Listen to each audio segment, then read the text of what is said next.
You ask Tiger to solve. This deals with linear equations with one unknown. The final result is x equals 12. Let's solve it step by step. Simplify the expression.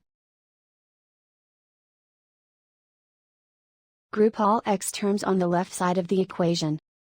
Subtract 3x from both sides. Group like terms. Simplify the arithmetic. Group like terms. Simplify the arithmetic. Group all constants on the right side of the equation. Add 18 to both sides. Simplify the arithmetic.